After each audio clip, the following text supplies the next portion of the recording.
Board meeting into session at this time. Colleagues, you know the second item of business will be the approval of the agenda, and I have a couple of changes. I need to read these out. 2.1, changes to the agenda. Superintendent's Human Resources recommendations, item 9.9, employee suspension was deleted. Item 9.10, employee suspension was deleted. Board members' announcements and requests for information, added item 15.2, school board member travel request. Board Member Tim Bryant's travel request to attend the 2019 Florida School Board Association Federal Issues and Advocacy Conference, September 24th to September 25th, 2019. Need a motion, colleagues. I'll move we approve the agenda as amended. Motion by Mr. Desson. Looking for a second? Second. Second by Mr. Bryant. Any discussion? Hearing or seeing none, let's vote. All in favor? Motion carries 5-0. All right, so moving down to Section 3, recognition. Superintendent, the first one will be 3.1, recognition of Mrs. Carolyn McAllister on the occasion of her retirement, presented by Superintendent Chambers. Thank you, sir, and board. And Ms. McAllister, if you would come on up here.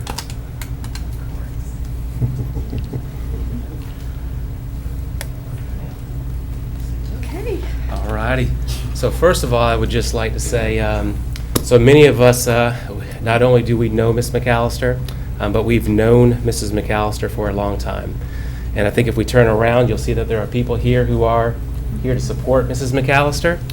And one of the things that I would love to say on the personal side, you know, I can think back many, many years ago, teaching alongside Mrs. McAllister. And Mrs. McAllister has always been what I like to call an educator. She's a true educator and someone who cares about students. And she's been that way since the beginning of time in terms of me knowing her, working with her, and she was always there for students. And one of the blessed things that I've learned from Mrs. McAllister over the years is that love for curriculum, that love for professional development, that love to want to help teachers become even better. And that's something that she's always had ingrained in her. You talk about being a servant leader, someone who wants to be there to help others. That is Mrs. McAllister. And I have something for you that I'm going to read to you, and then you get to share some information with the board as well. So 1 second. Oh, my. All right.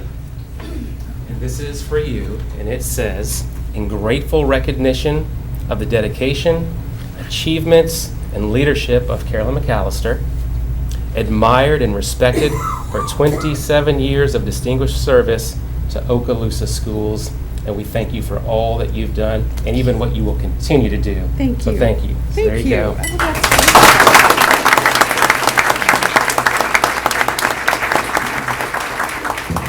Well, I promise not to be long-winded, but I want to thank the board and that man back there.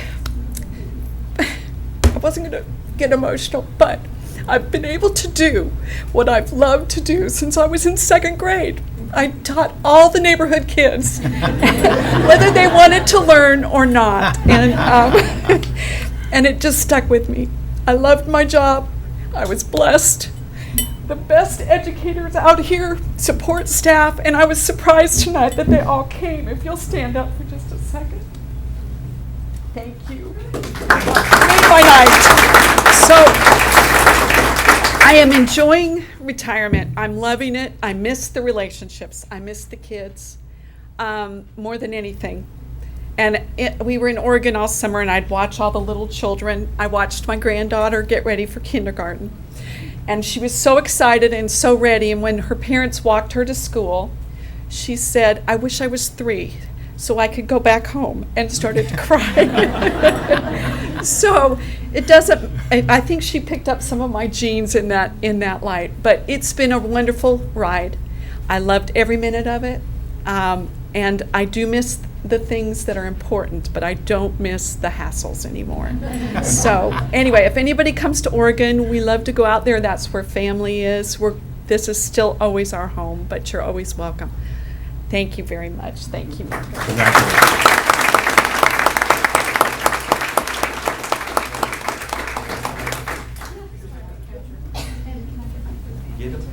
Blue family, come on.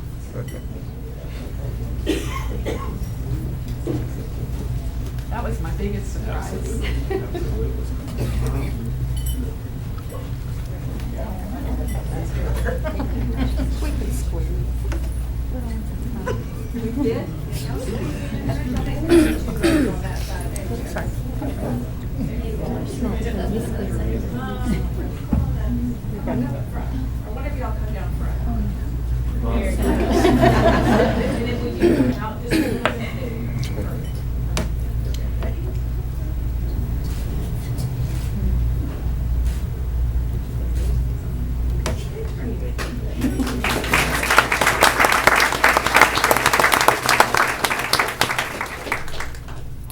All right, moving on to item 3.2 will be the recognition of Precision Measurement Incorporated, recipient of the Florida Department of Education Commissioner's Business Recognition Award in Okaloosa County, presented by Superintendent Chambers. Mr. Chambers. All right. So very, very proud to be up here again. As you know, we've talked a lot about the partnerships that we have in our school district and what that means for a school district.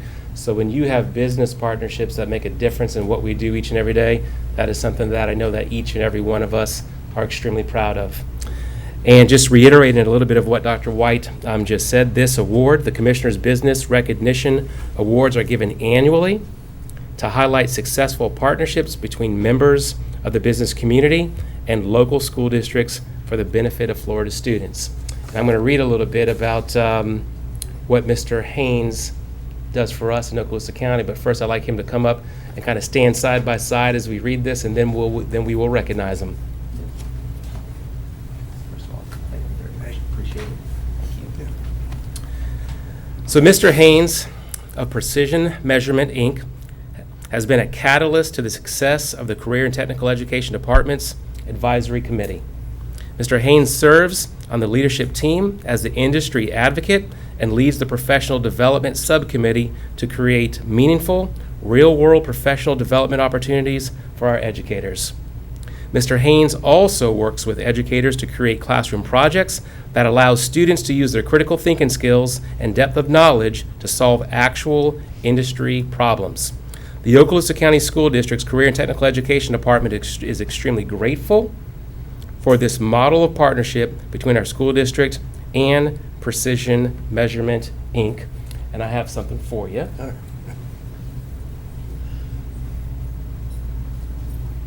this is a certificate that in essence memorializes this award that you're receiving, a state reward. And once again, we thank you for the business partnership, the work you do in the committee. Ms. Branscombe brags about you immensely, and that's something that we're very appreciative. So thank you very much. Oh, thank you. Thank you. There you go.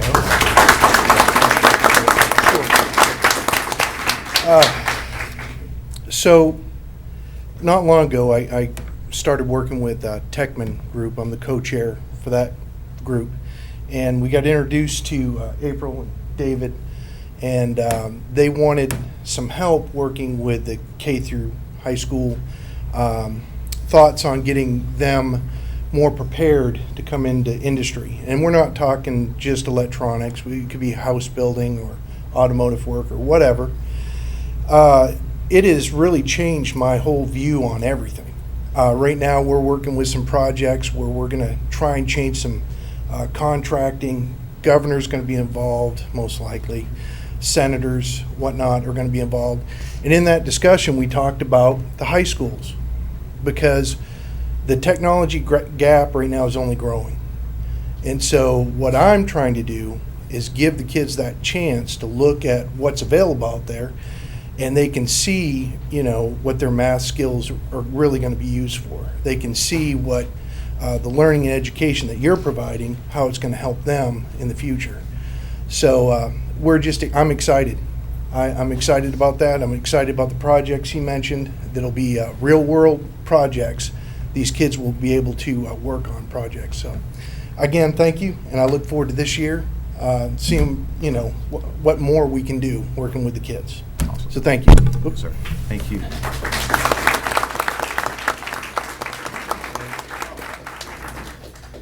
Where is Cindy coming up? Did I see Miss Summer here? She's She wants to take a picture. Ms. Rasmussen, come on. Come on, everyone loves a picture. Yeah, you're gonna write one to us.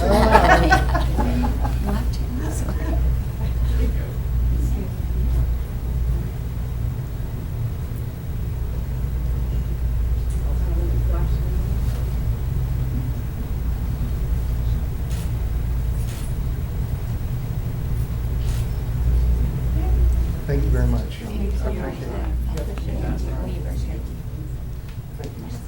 Congratulations. All right, so we now move on to Section 4, Item 4.1, Superintendent, will be a proclamation of National Childhood Cancer Awareness Month.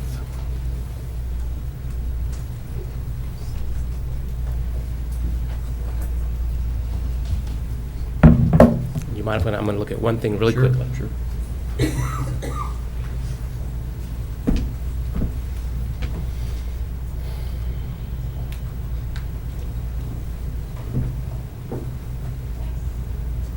All right. So, on behalf of our school board and myself, we are looking at National Cancer Awareness Month, and I think you think about the students in our county, across the state of Florida, across the nation, the world.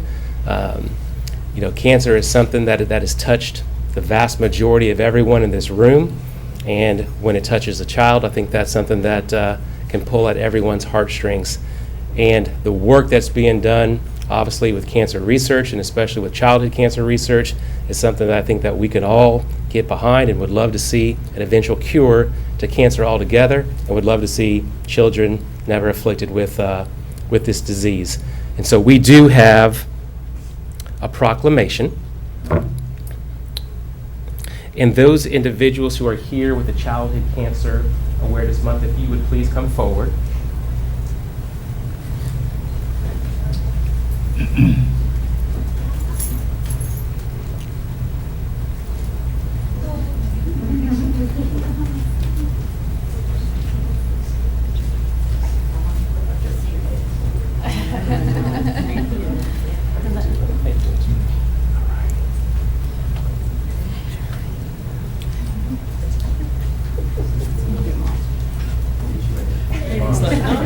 All right. And I'm going to read this proclamation to each of you, and obviously those who aren't here as well. Okay, board. A proclamation to designate the month of September as Childhood Cancer Awareness Month. Whereas, on average, 50 children are diagnosed with cancer in Northwest Florida every year, and 1 in every 330 children will develop cancer before the age of 19 in the United States. And whereas each year, dozens of children in Okaloosa County face the battle against cancer, a battle which impacts parents, grandparents, siblings, loved ones, friends, neighbors, and communities. And whereas September has been set aside as Childhood Cancer Awareness Month to increase the awareness about the issue of childhood cancer, including need for early detection, prompt treatment, research, and attention to the late-term effects of treatment on childhood cancer survivors. And whereas several healthcare professionals, the Rally Foundation, American Cancer Society's Relay for Life local chapters, and community supporters are dedicated to helping children and their families by offering social, emotional, spiritual, educational, and financial support. And whereas these groups are committed to increasing awareness and funds for this cause, the #1 disease killer of children in our country. We are thankful for all that they do to educate the public about childhood cancer. And now, therefore, be it resolved by the School Board of Okaloosa County, Florida, and Superintendent Marcus Chambers, that they do hereby proclaim and recognize the month of September as Childhood Cancer Awareness Month, duly passed and adopted this 9th day of September 2019.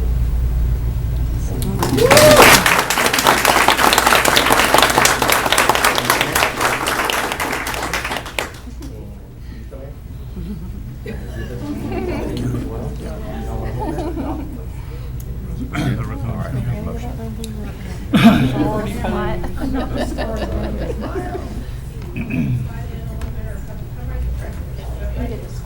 stand behind me, let's just stand. Block me off.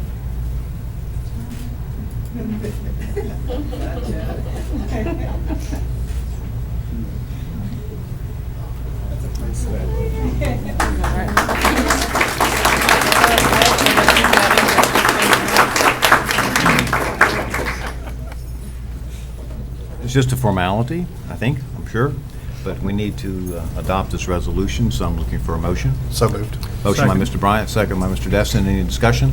Hearing or seeing none, let's vote. All in favor? Motion carries 5-0.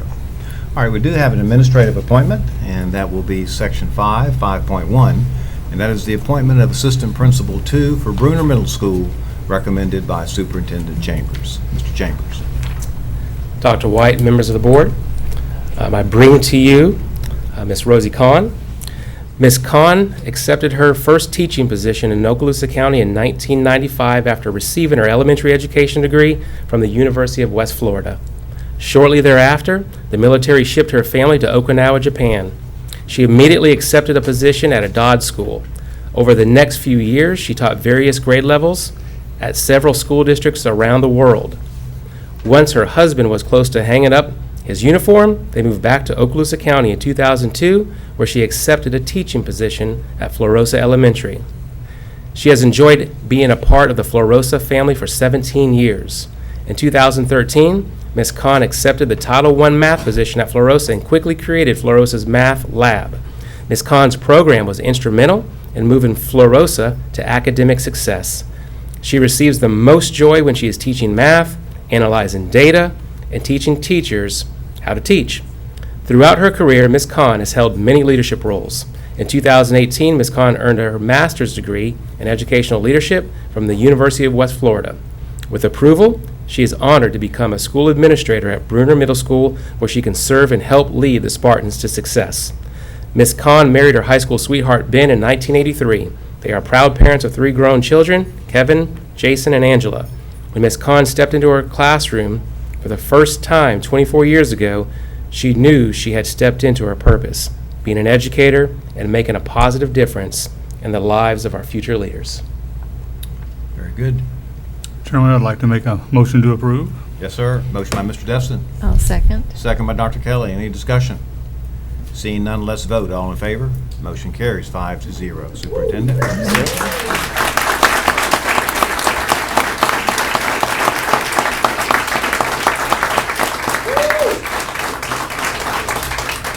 Thank you, thank you, thank you, thank you very much. Well, I'm so shy, but I do have a couple words. Thank you, school board members and Superintendent Chambers, for appointing me as Bruner's AP. Thank you to my family, to my husband and soulmate, Ben, and to my grown children. Kevin and Jason are here. You all support me. You're always there to cheer me on, and I love you. Love you, Mom. Thank you. To my parents in New Orleans who are watching online, if they remembered how to turn that power button on that computer, they are watching. Thank you for your love. To my entire Florosa family, we had 17 years of fun.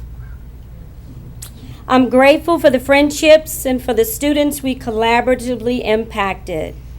Mrs. Massey, where are you? Somewhere. There she is. Thank you for being a top-notch leader and role model. I aspire to do great things as you have done at Florosa. To my new Bruner family, Mr. Massey says I'm getting a Massey upgrade. I appreciate you having faith in me. I'm looking forward to doing great things at Bruner and becoming a Spartan, serving the students and the staff. Thank you to each and every one of you for coming out and supporting me tonight. I humbly accept this nomination. Thank you.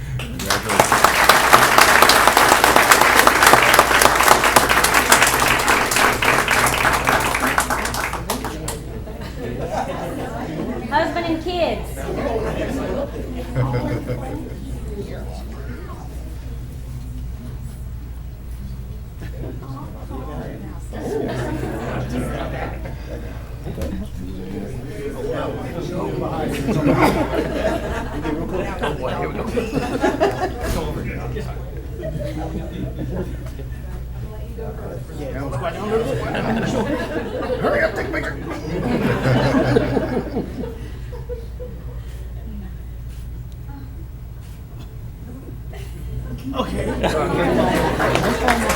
Congratulations.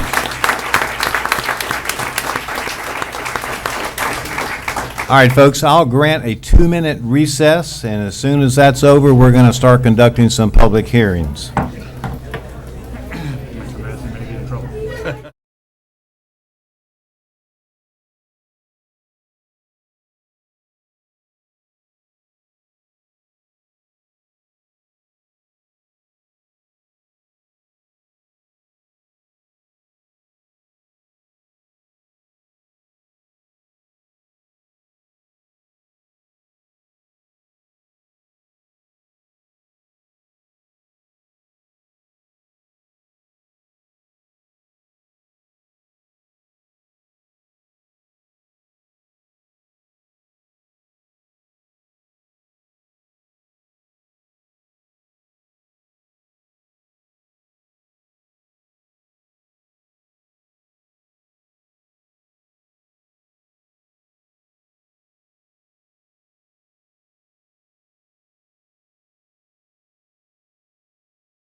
Hearing.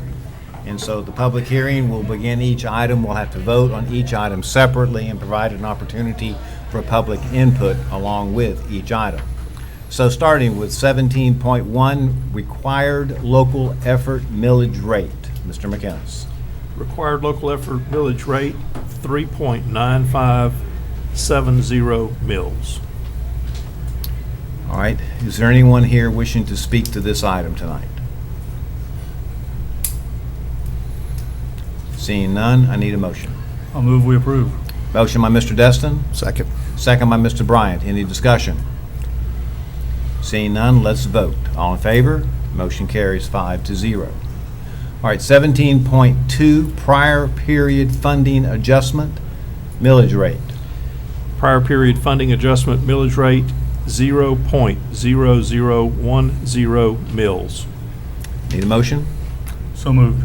Motion by Mr. Destin? Any public comment? I'll second. We got ahead of Yeah, ourselves, didn't we? we'll suspend that motion. Is there anyone here to speak to that item tonight? Okay, so we have a motion by Mr. Destin Mhm. and a second by Dr. Kelly. Is there any discussion? All right, seeing none, let's vote. All in favor? Motion carries 5-0. All right, 17.3, basic discretionary operating millage rate. Mr. McInnes. Basic discretionary operating millage rate, 0.7480 mils. Is there anyone here to speak to this item tonight? All right, seeing none, let's have a motion. I'll move we approve. Motion by Mr. Destin, Second. second by Mr. Bryant. Any discussion? All right, since there's none, let's vote. All in favor? Motion carries 5-0. 17.4, local capital improvement millage rate. Mr. McInnes. Local capital improvement millage rate, 1.5000 mils. Is there anyone here to speak to this item tonight? Seeing none, need a motion? I'll move it. Motion by Ms. Evancheck, Second. second by Mr. Destin. Any discussion? Seeing none, let's vote. All in favor? Motion carries 5-0. All right, 17.5, total millage levy. Mr. McInnes? Total millage levy, 6.2060 mills. Anyone here tonight to speak to this item? Seeing none, need a motion? I'll move it. Motion by Mr. Destin, A second. second by Dr. Kelly. Any discussion? All right, let's vote. All in favor? Motion carries 5-0. 17.6, Resolution 1906, adopting the millage rates for fiscal year 2019-2020. Presented by Mrs. Scallon and recommended by the superintendent. Anyone here for this item tonight to speak to it? Again, seeing none, I need a motion. I'll move we approve. Motion by Mr. Destin, Second. second by Mr. Bryant. Any discussion? All right, let's vote. All in favor? Motion carries 5-0. All right, 17.7, Okaloosa County School District Budget General Fund for fiscal year 2019-2020, presented by Mrs. Rita Scallon, Chief Financial Officer, and recommended by Superintendent Chambers for approval. Is there anyone here to speak to this item tonight? I need to call it out. I need to call the number. Okay. Mr. McInnes, you have a number, I believe? Yes, the general fund budget, $321,673,154. All right. Thank you, sir. Need a motion. So moved. Motion by Mr. Destin, I'll second it. second by Ms. Evancheck. Any discussion? All right, let's vote. All in favor? Motion carries 5-0. 17.8, Okaloosa County School District Budget Special Revenue Funds Food Service for fiscal year 2019-2020. Again, presented by Mrs. Scallon, Chief Financial Officer, and recommended by Superintendent Chambers. And I think, Mr. McInnes, you have a number to call? Yes, sir. Special revenue funds, food service, $17,434,742.95. Thank you, sir. Is there anyone here to speak to this item tonight? Seeing none, I need a motion. I'll move. Motion by Dr. Kelly. I'll second it. Second by Ms. Evancheck. Any discussion? All right, let's vote. All in favor? Motion carries 5-0. 17.9, Okaloosa County School District Budget Special Revenue Funds Federal Programs for fiscal year 2019-2020, presented by Mrs. Rita Scallon, Chief Financial Officer, and recommended by Superintendent Chambers for approval. Mr. McInnes, there's a number, I believe? Yes, sir. Special revenue funds, federal programs, $18,853,303.36. Thank you, sir. Is there anyone here to speak to this item tonight? All right, seeing none, let's vote. All in favor? We gotta make Need a a motion. Need a motion first. I'll move it. Motion by Ms. Evancheck, A second. second by Dr. Kelly. Now, is there any discussion? Seeing none, let's vote. All in favor? Motion carries 5-0. Sorry about that. 17.10, Okaloosa County School District Budget Debt Service Fund for fiscal year 2019-2020, presented by Mrs. Rita Scallon, Chief Financial Officer, and recommended by the Superintendent for approval. Mr. McInnes, I think there's a number. Yes, sir. Debt service fund, $6,405,895.78. All right, is there anyone here to speak to this item tonight? All right, seeing none, before we vote this time, we need a motion. So moved. Motion by Mr. Destin, Second. second by Mr. Bryant. Any discussion? All right, let's vote. All in favor? Motion carries 5-0. 17.11, Okaloosa County School District Budget Capital Project Funds for fiscal year 2019-2020, presented by Mrs. Rita Scallon, Chief Financial Officer, and recommended by the Superintendent for approval. Mr. McInnes, there's a number. Yes, sir. Capital project funds, $45,915,057.18. Very good. Is there anyone here to speak to this item tonight? Seeing none, I need a motion. So moved. Motion by Mr. Destin. I'll second. Second, that was close. I'm going to defer to Dr. Kelly. Second to Dr. Kelly. Any discussion? Seeing none, let's vote. All in favor? Motion carries 5-0. 17.12, Okaloosa County School District Budget for fiscal year 2019-2020, presented by Mrs. Rita Scallon, Chief Financial Officer, and recommended by the Superintendent for approval. There's a number, sir. Yes, sir. Total district summary budget, $409,988,837.71. All right, is there anyone here to speak to this item tonight? All right, seeing none, need a motion, colleagues? I'll move it. Motion by Mrs. Vancheck, Second. second by Mr. Destin. Any discussion? Okay, seeing none, let's vote. All in favor? Motion carries 5-0. All right, so now moving on to 17.13, Resolution 1907, adopting the Okaloosa County School District budget for fiscal year 2019-2020, presented by Mrs. Rita Scallon, Chief Financial Officer, and recommended by the Superintendent for approval. There's a number, sir? We just announced the number. It is $409,988,837.71. Yes, sir. Thank you. So is, go ahead, Mr. I'll Destin. move we approve. Well, let's take We some didn't have our public. public yet. I know. Several steps to This is their last chance, isn't it? Yes, sir. Is there anyone from the public that wishes to speak to this item tonight? All right, seeing none, so we need a motion. Mr. Move to Destin approve. makes the motion. I'll second. Second by Mr. Bryant. Any discussion? All right, seeing none, let's vote. All in favor? Motion carries 5-0. Okay. So we'll now conclude the public hearings, and we will reconvene in the school board meeting. And colleagues, we're going to slide way up back to the top.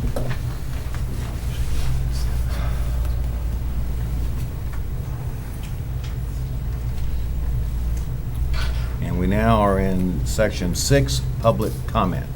6.1 would be members of the public desiring to address the school board, and you should have completed Form MIS 5241, and we have some of those tonight. I think there are 5. There are 5 blue cards here. And so I'll just call these out in the order that they are. I have Ms. Nancy Hayes from Destin, Florida, who wishes to speak about Yes for Okaloosa Schools. Welcome, Ms. Hayes. Thank you. Good evening to all of you. Good evening, and you know there's a 4-minute I do. rule? I Okay. do. All right. My name is Nancy Hayes. I am a resident of Destin, and I am with Yes for Okaloosa Schools. Those who oppose holding a referendum on the superintendent method selection in March 2020 have claimed that since voter turnout was greater in the November 2016 general election than in the March primary, that it would be best to hold a referendum in November of 2020. We've argued that all voters care very much about issues like child abuse, scandals, and hundreds of thousands of their taxpayer dollars going to be spent for back pay and legal fees to the former superintendent. Nonetheless, we wanted to provide further proof that the voters of Okaloosa County are engaged in this issue and will turn out in March for a referendum. In that regard, we recently retained C Polling of Tampa to conduct a telephone poll of 300-plus registered voters in Okaloosa County during the evening hours of September 3rd, 4th, and 5th.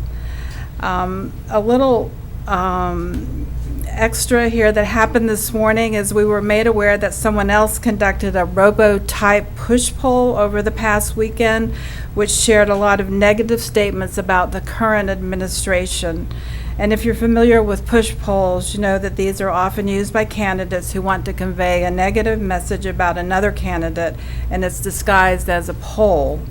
Yes for Okaloosa Schools did not use a robocall type polling for our data collection. Instead, we used a very sophisticated professional poll aligned with Okaloosa County demographics, with live operators that spent 12 to 13 minutes with each caller to find out how many of the voters that would likely turn out in November would also turn out in March if this referendum were on the ballot. The key findings of our poll are that 89% of the likely November voters say they are either very likely or somewhat likely to vote in March if this referendum were placed on the ballot. That translates to 67% of all registered voters who say they are likely to vote in March.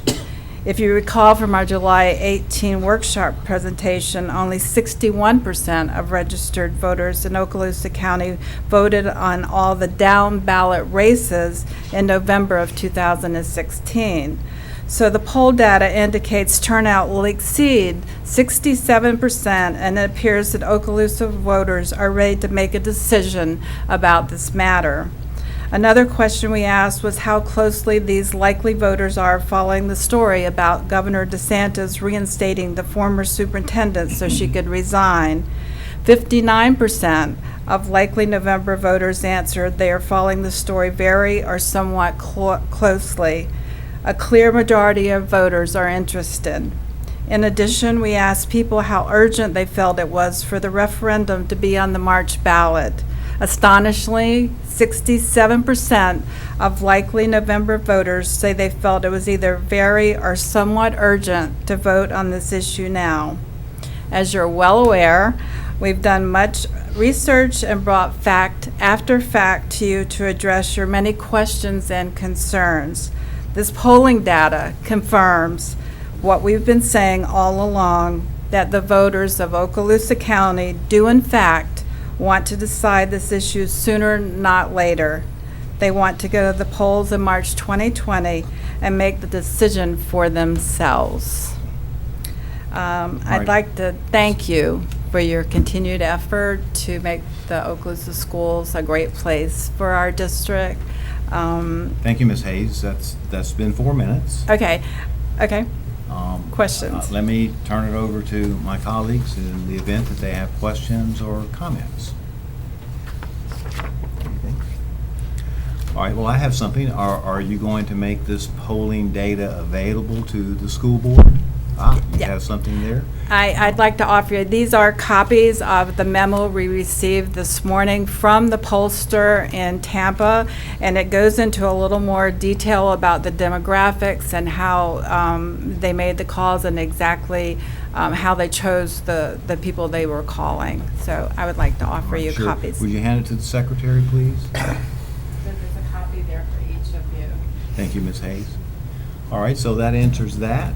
Anything else, colleagues, about the poll or the questions? So your data shows an overwhelming majority of people believe that there should be a referendum to allow the people to vote. Yes, sir. We believe that. Okay, that's what I thought I heard. All right, anything else? Okay, thank you, Ms. Thank you. Hayes. Here, listen, let me have one. Yeah. I guess this will probably go to the media, although I don't see anyone here tonight. Okay. All right, so we have another blue card. This is from, I believe it's Pamela Whelan? Okay, thank you. Couldn't quite read the writing. And you're from Niceville. Well, not original. Your card, yeah, okay. Just reading from your card. I'm just going to read this here. And you're here to speak about? The referendum. Very good. I'm Pamela Whittle. I'm living in Niceville. I'm the grandmother of 3 of your students. Put all 3 of my children through your school system. And I'm here tonight because I'm upset and angry over the recent events that have taken place. And I want things to change a little, but I know it takes the people to do it. So I still don't understand why the governor's actions may result in hundreds of thousands of dollars that we're going to have to pay out. But I would like that, to find out a little more about that.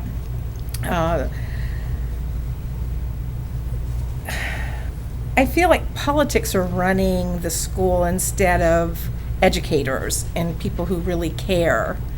In the past, not right now, but in the past. So I wanted the referendum to be in March so that voters can get this settled and things can get back to putting a lot of emphasis on our children and not politics.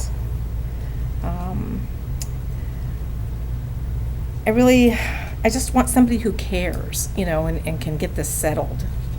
And our kids can get back and not worry about everything, and parents too. So I think we just need a leader for our kids. Okay. And I think it should be in March, sooner than later. All right. Are you finished? I think so. Okay, all right, Ms. Lewis. Colleagues, do you have any questions or comments for our guest? Okay, well, I understood exactly what you said. Thank you. Thank you. All right, and so now I have Dr. Teresa Ryan from Niceville. Welcome, Dr. Ryan. Thank you. Good evening. Superintendent Chambers, Dr. White, and school board members, I appreciate this opportunity to speak. I am Dr. Teresa Ryan, living in Niceville, Florida. I have one child who graduated from Niceville High and is now in her senior year of college in Colorado Springs. And I have one child in her senior year at Niceville High. So I come before you as a concerned parent, an involved member of our community, and an educator myself. Like many taxpayers, I am not happy about the reinstatement and retirement of the former superintendent of schools and the subsequent payout of thousands of dollars that could be better used for infrastructure improvement or resources that our teachers, staff, and administrators could use that would directly benefit our students. I believe that by allowing Okaloosa County voters the opportunity to vote as soon as possible via a referendum in March of 2020, we will take a huge step forward in rebuilding public trust and allowing our school board to be effective guardians of our children's education. Our hopes and dreams for our children are tied to education. Education is the key that unlocks doors for everyone, regardless of race, gender, socioeconomic status, or family background. I wish to vote for positive change that will impact our children and our community. I urge you to give me and all of your constituents the opportunity to cast my vote in March of 2020. Thank you. Thank you, Dr. Ryan. Again, colleagues, any comments or questions? All right, I think we heard you clearly. Thank you so much. Thank you, Dr. Ryan.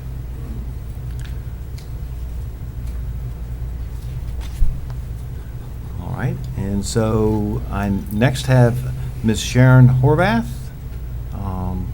I'm not sure, also from Niceville, is that correct? Yes, I am. Okay, thank you. Welcome. Thank you. Good evening.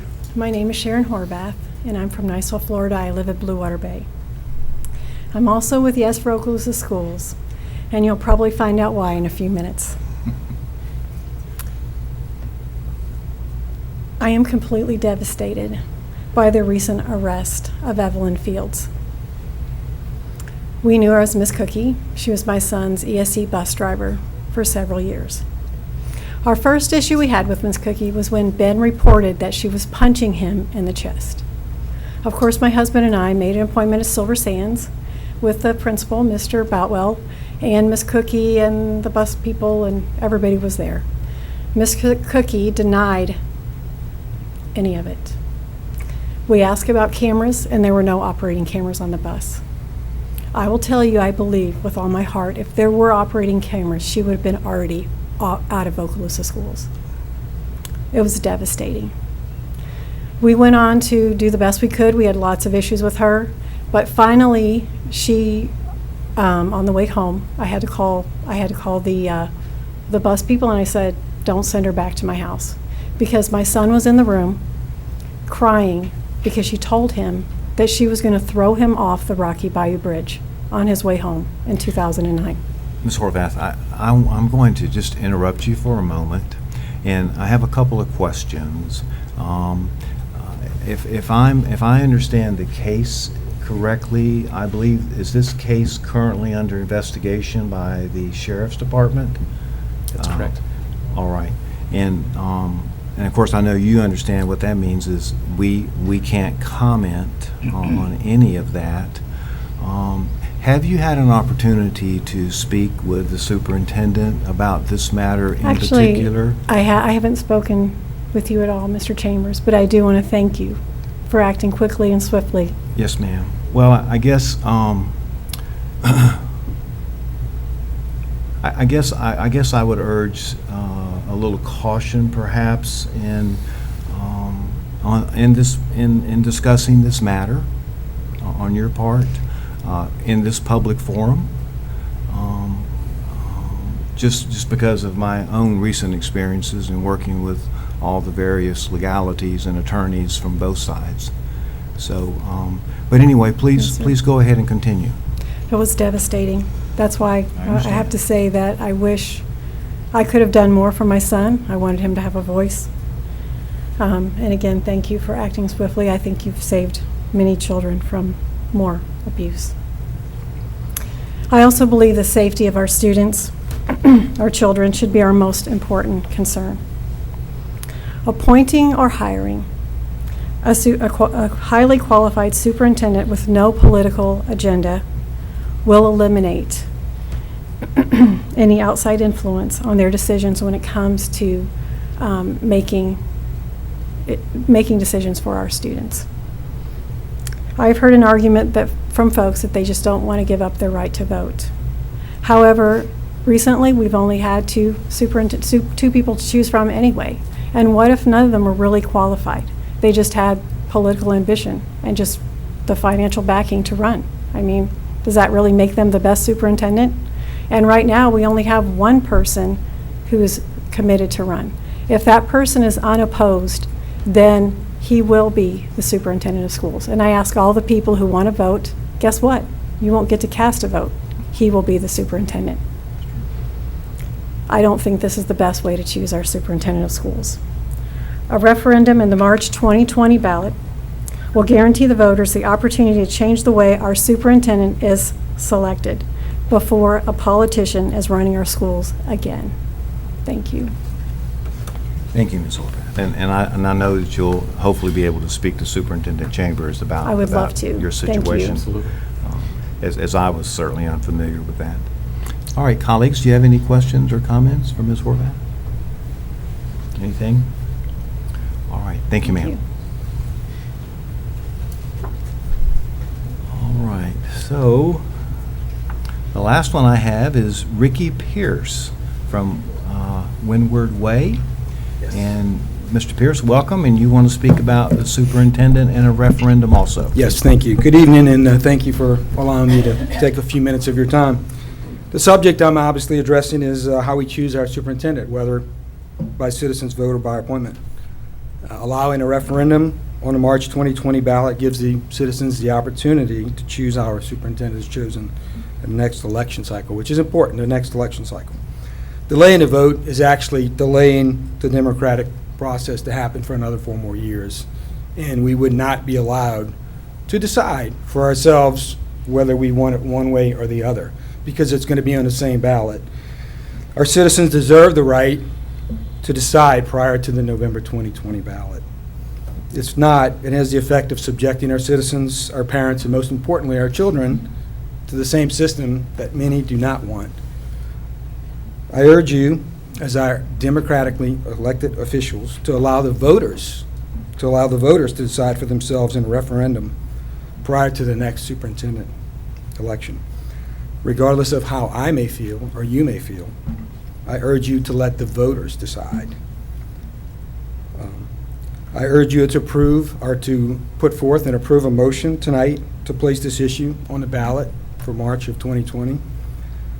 Having a superintendent election and a referendum on the same ballot is quite baffling to me, that we would actually do that and have to wait another 4 years to decide how the voters feel.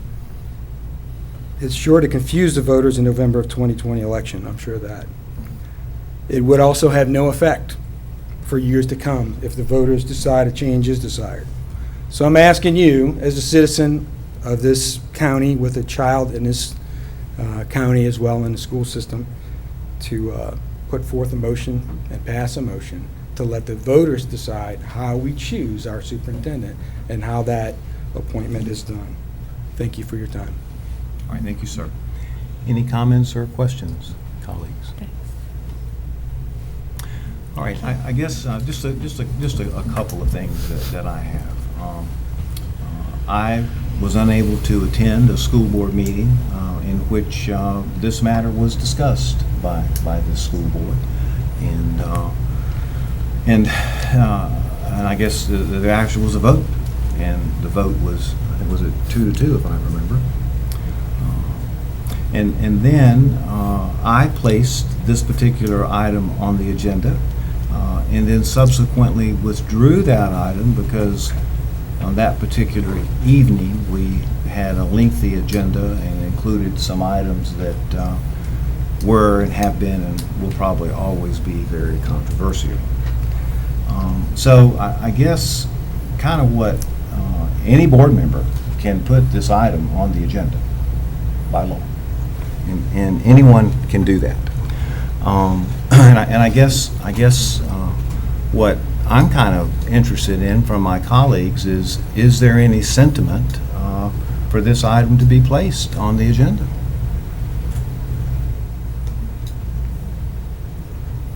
I know that one of the complicating factors is that we were just informed that there is a citizens group that's willing to lead a sales tax initiative.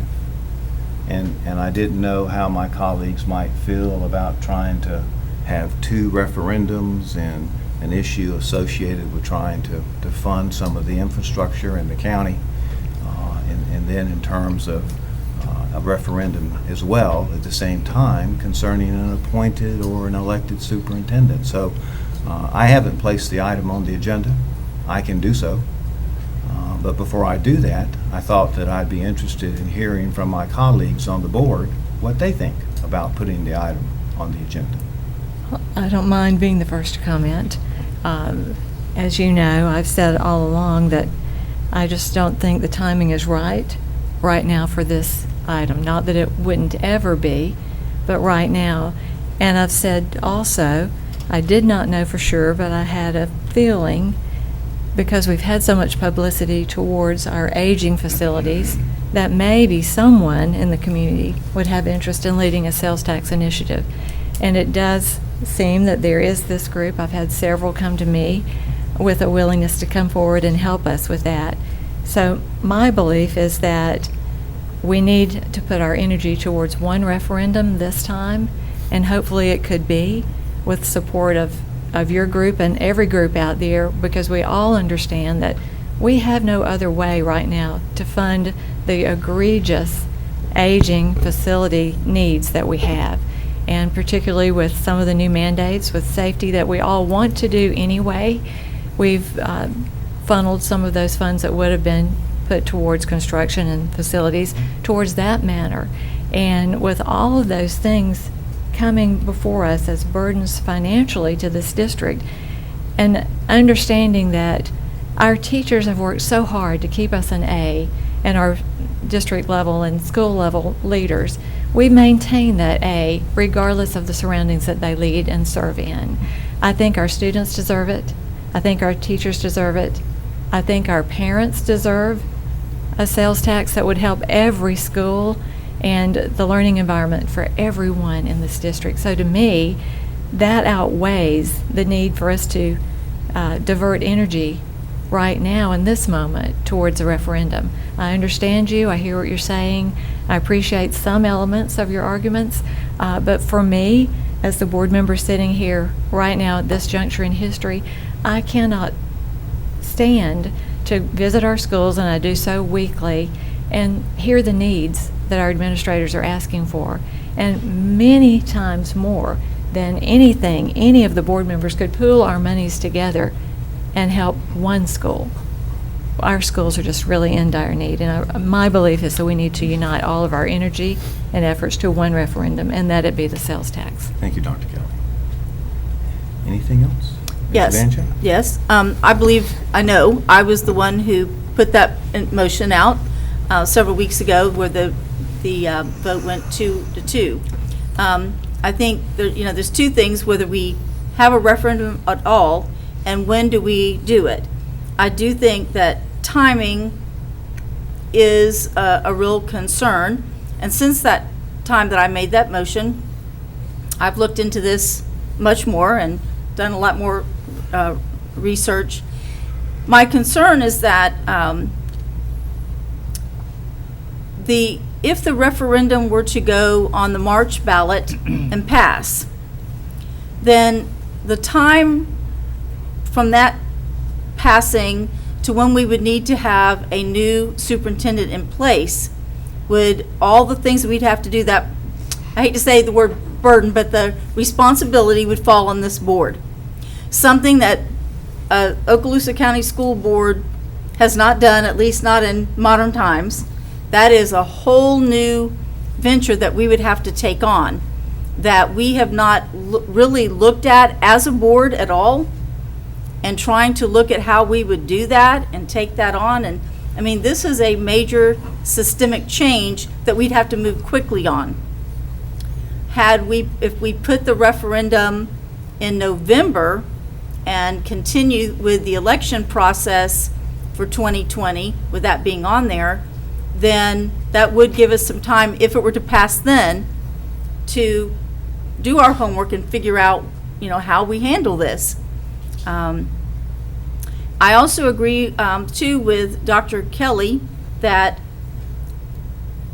you can only throw so much at the public at one time, that I think that it's putting both of those on the ballot is going to be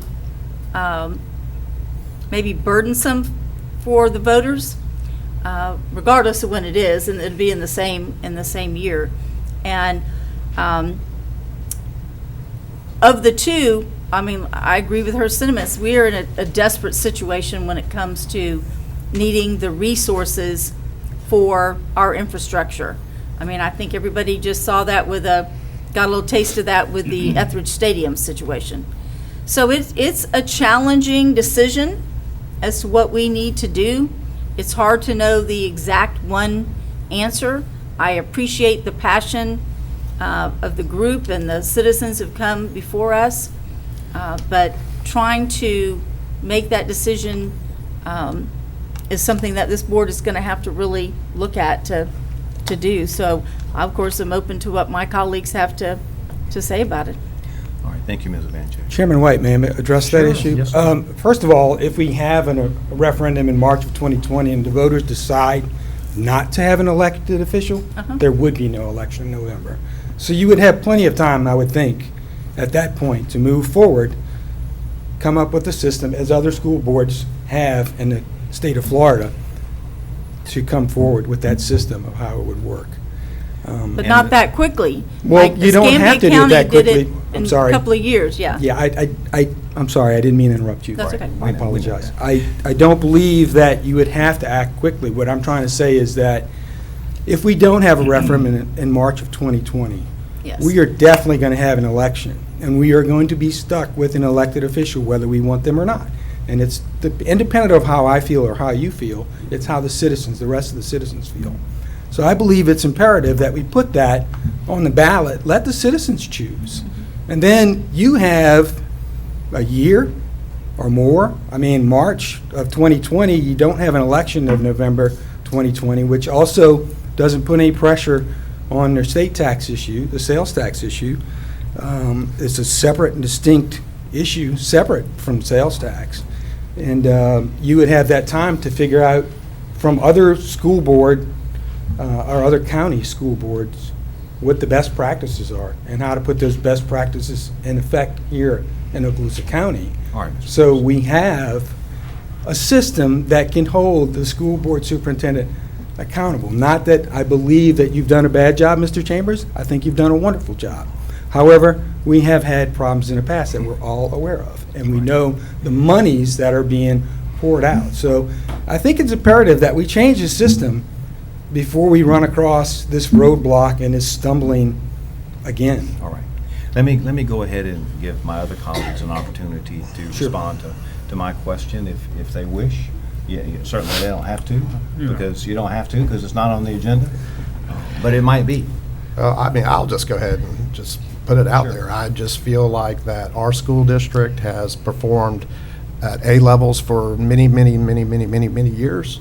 And we have one incident that, with leadership, that has obviously sparked public interest. But I feel that's just, that one particular incident does not reflect of prior superintendents that have been in position that were elected. And I also feel like that with in regards to the half-cent sales tax, by law now, we are required to put that on a general ballot. We cannot put it on a referendum in March or anything like that. And I think something that important that we're going to ask the voters to vote on, something like this should be in a general election too. But I personally feel like if it would be different if our school district was failing and we just had continuous chaos through leadership over the years, but I honestly just don't see that. I would also say that, you know, I appreciate the polling data, but if we went by polling data for the 2016 presidential election, everybody had written Donald Trump off, but he ended up winning. So I don't know if we can necessarily just go by polling data for just making a case to put it on a March referendum. I truly appreciate the public interest that this group has shown, but I agree with Dr. Kelly. I would like to see us put that energy towards a half-cent sales tax, because I too, like my fellow school board members, go into the schools and we see the dire need. You know, I see Ms. Scallon over there always trying to make those pennies stretch. You know, and the school district is, you know, the schools are not going to get any younger. They're getting older, and we need to do something now. You know, we talk about Escambia County. They're building schools because they do have a half-cent sales tax, or things like that. In Walton County, I believe, also does too. So, you know, I just look at it as an investment into the future of our school district, that we put our energy toward a half-cent sales tax. And not that we can't explore putting this later on in the future, but I just think if we're going to go after something, we need to go after something that's going to be beneficial in the long run as far as the condition of our schools, and giving our teachers and our students what they need, and that's the infrastructure to be able to give them that quality education that we're already giving, but even more so. So I just personally I just don't see putting it out there at all right now, just because I feel like we need to be chasing after the half-cent sales tax. I think that's something we need to be working on. Thank you, Mr. Bryant. And Mr. Destin, if you... Well, Chairman, I have never had a problem with letting people vote. My problem is putting it in March, when historically that's been a low turnout. And I am fearful that putting both on the ballot in November may suck the air out of the half cent. But I'm not sure. Then they would have two issues, which may prompt more people to go down ballot and vote. However, there may be a way out of this dilemma, and it's one that's not applicable to the half cent, but is applicable to the issue, and that's a mail-out ballot. A mail-out ballot means every registered voter in the county gets a ballot and has the opportunity to vote. I don't know how you can get more democratic than that. Then they have the option of sending it in. It's expensive, I understand, but judging by the money this group has spent on polls and on advertising already, it may not be something that's out of your grasp. But you can have that at any time, and we could have it scheduled. We looked at doing that for the half cent a few years ago, before the legislature passed a rule, or whoever did, that said it has to be on the general ballot. So that's still an option. And I hope Then that might that's be one something you would for your explore. group. First of all, I don't represent the group. I'm here on my own behalf and the behalf of my wife and children. Yep, And that is an option, and that way we eliminate the And I possibility of not many people voting. I think that's a fantastic idea, and I don't know the ins and outs. I'm not an elected official. I don't know all of the rules and et cetera. Yes, sir. And I do appreciate your time, all of you, Chairman White and the board. Yes, sir. I just think it needs to go to a vote to the citizens before we have the next election, because at that point, we're stuck for another 4 more years. This is the opportunity for us to say, or the voters to decide, not for us, but for the voters to decide whether how I feel or you feel. Like I said, it's a chance for the voters to decide how we want to have the system. Can I just make a final comment that may help us wrap this up for this evening? And that is, in doing all the research that I've done and talking to my peers across the state of Florida and some in other states too, they tell me, person to person, that really no matter how your person is put in that chair, the integrity and the moral compass of that person leads them to make poor decisions or to get themselves in trouble ethically and legally. So really, regardless of how the person takes office, they're in that office and they serve based on their own moral compass. And if they're appointed or elected, they can still make some of the same mistakes and lead us down some same poor paths. So there is that to consider.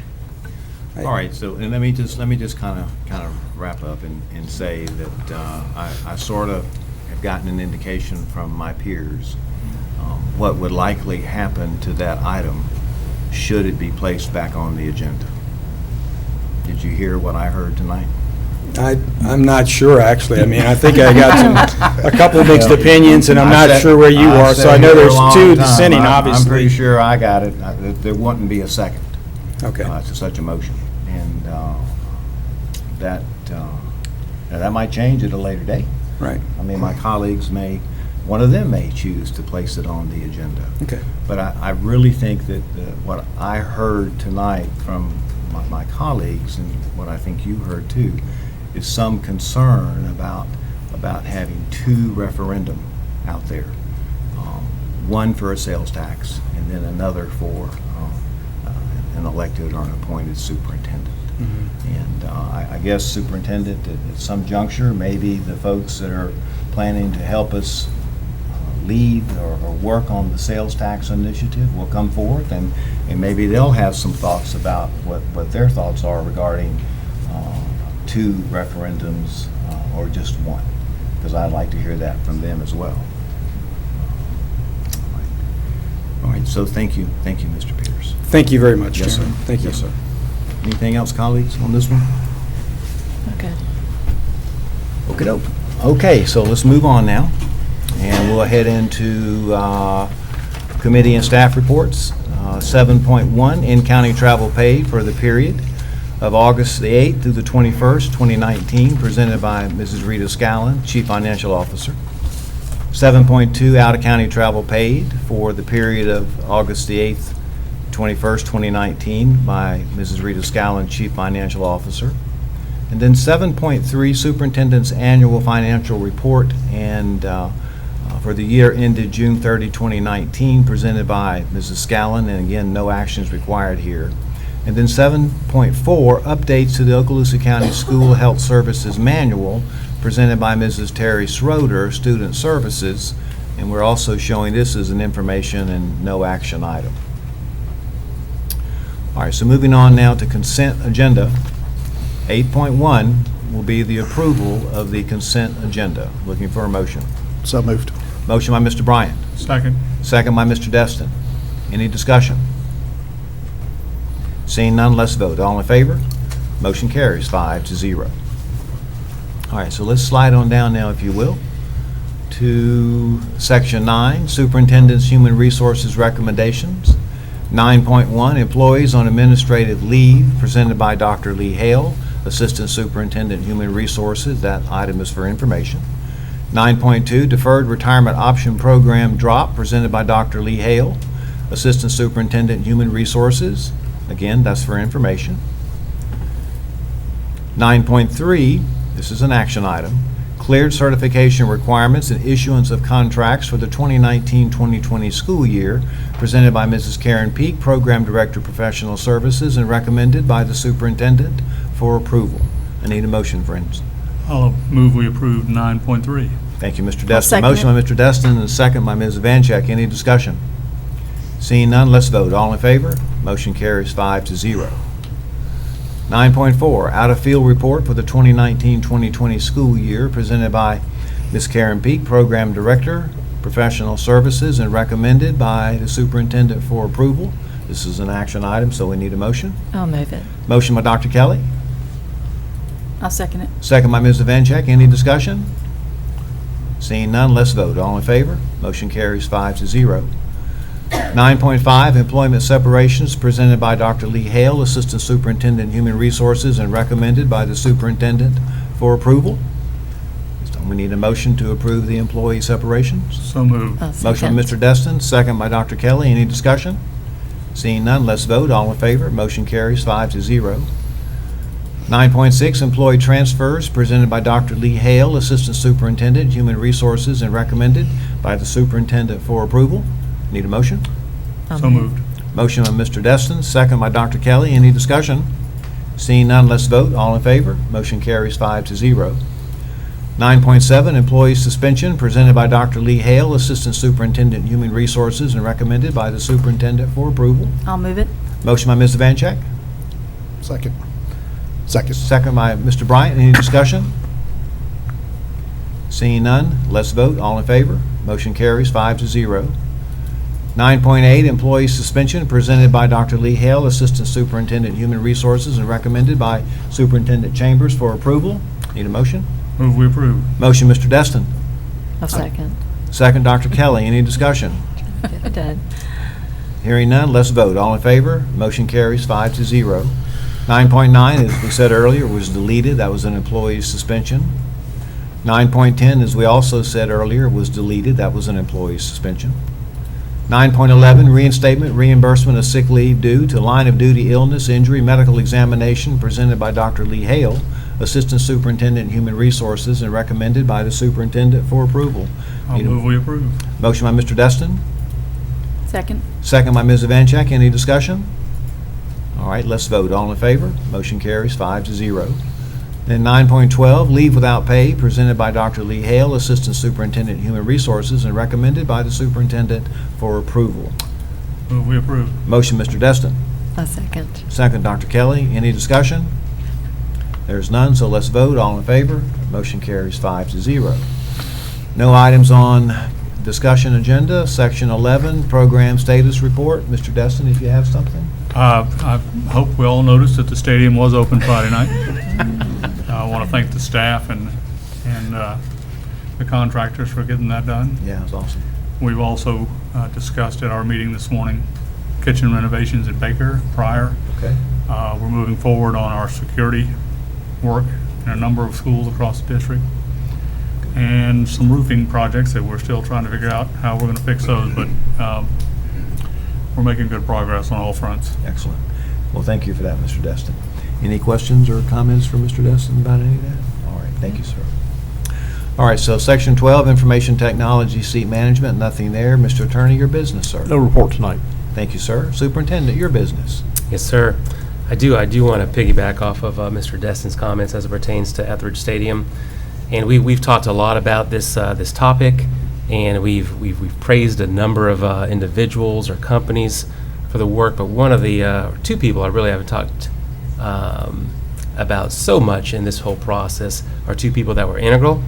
First of all, I'd like to thank Dr. Smith back there, the work that he did with the companies, the communication with the companies to help ensure that we are ready to play on September 6th. That's something I truly appreciate.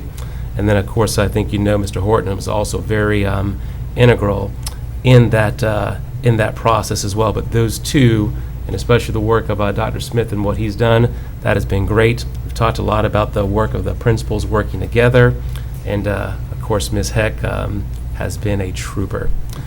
On Thursday, I talked a lot more in depth, and I'm not going to go through that again, but I talked about ESC, some of the things that we've been doing in our district to get even stronger, and I talked about CTE.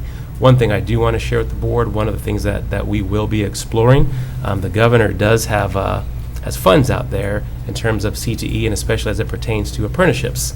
And as you know, apprenticeships is something that is becoming more and more important in Florida. And the goal is, whether you start a CTE program in elementary, regardless of when you start it, the goal is how do your CTE programs translate to your industry, to your local economy. And that's something that we want to continue to get even better in. So I'm just giving you a little bit of a heads up. We will look into that program and see how apprenticeships, how we can do even better with that. The last thing I'd like to say, last but not least, it was already alluded to today.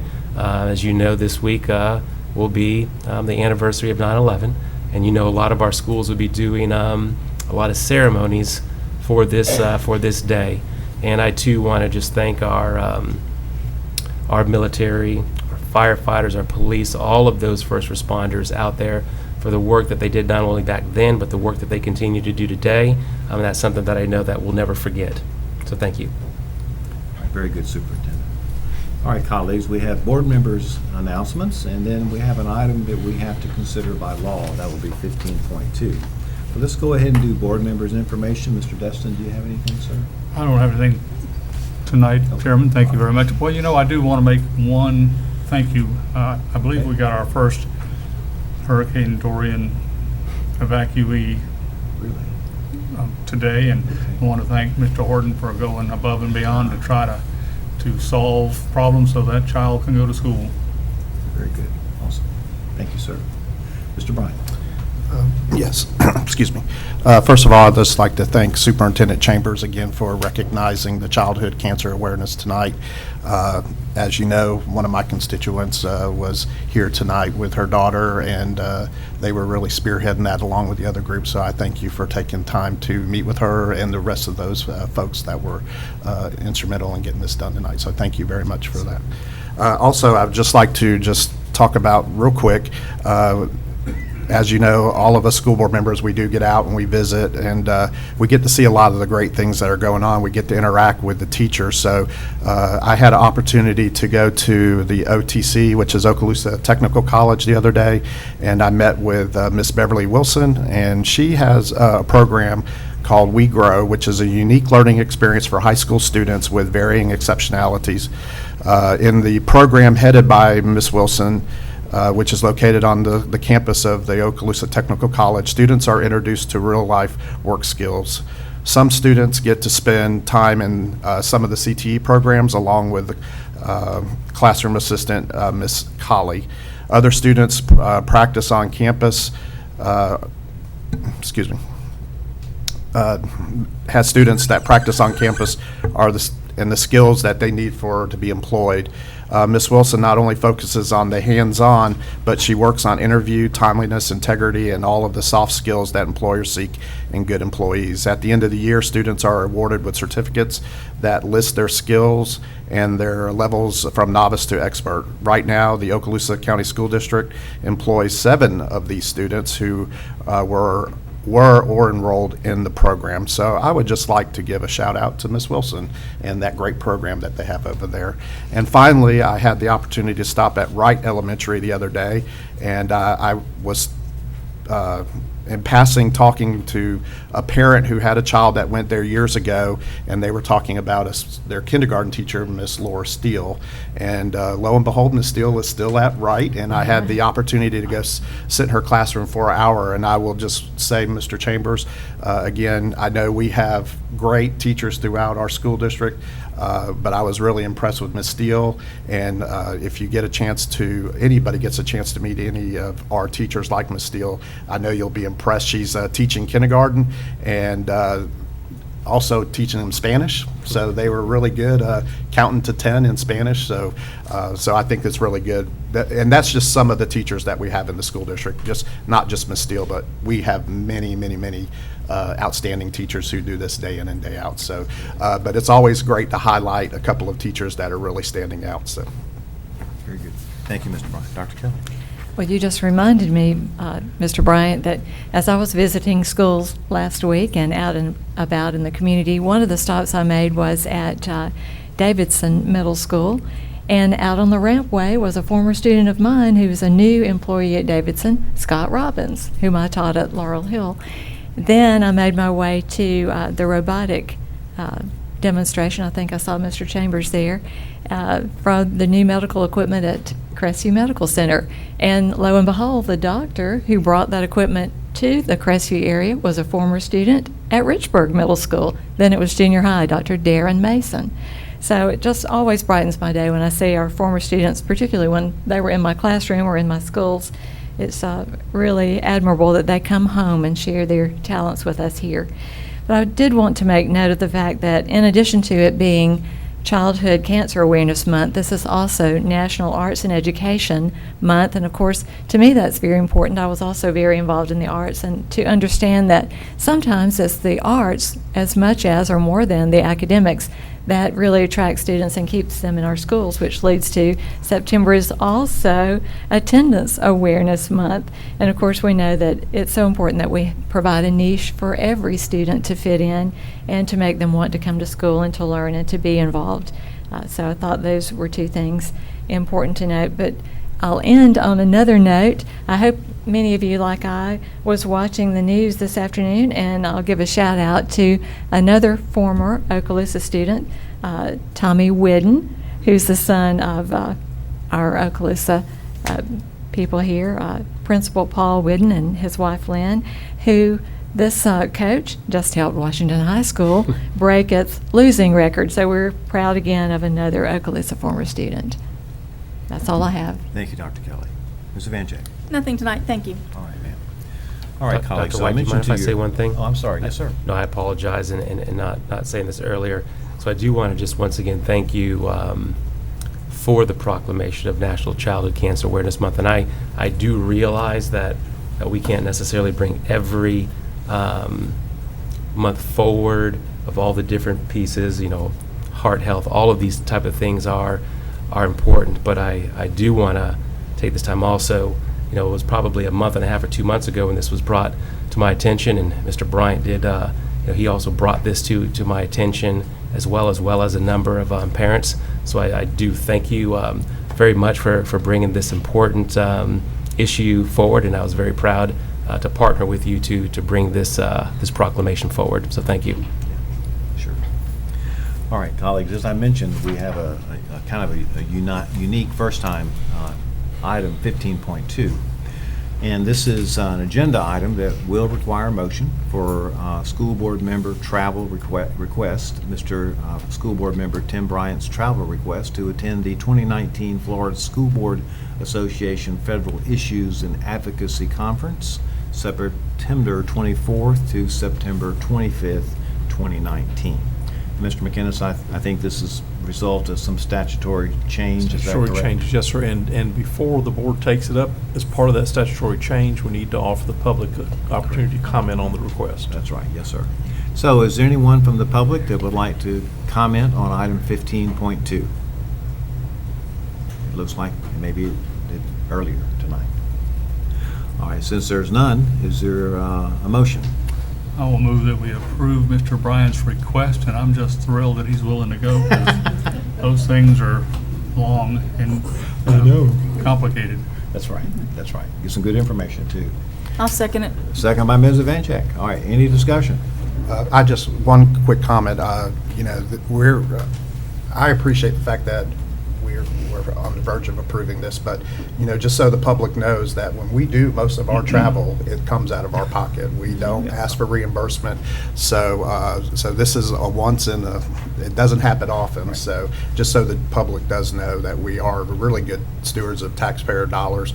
For the most part, I mean, we do take care of our expenses out of pocket. So when we go to these type of events, so. But these are important for us to keep up with what's going on, either legislative matters or different rules so that we can make the best decisions for our district. So I appreciate you going, Mr. Bryant. And I'll just follow up by saying, Ms. Evanchik, I'll tell you how important this is. My suspicion is that since this concerns federal issues and advocacy, I suspect one of the issues that will be talked about at length and is certainly very, very important to the Okaloosa County School District is federal impact aid. And we need that because those lands are untaxable. And that's revenue that this district sorely needs, and your attendance there hopefully will help us to be able to secure those funds, even though they have dwindled over the years to what they once were. All right, so we go ready to vote? Yes. All right. Any discussion anymore? All right. All in favor? Let's vote. Okay. Motion carries 5-0. All right, so now moving down to the last section here will be finally public comment at the very end. We do allow members of the public to address the school board at the end of the meeting. We have a standing limitation of 2 minutes on those items. So is there anyone that would like to address the school board tonight at the end of this meeting? Yes, Ms. Cox, please come forward.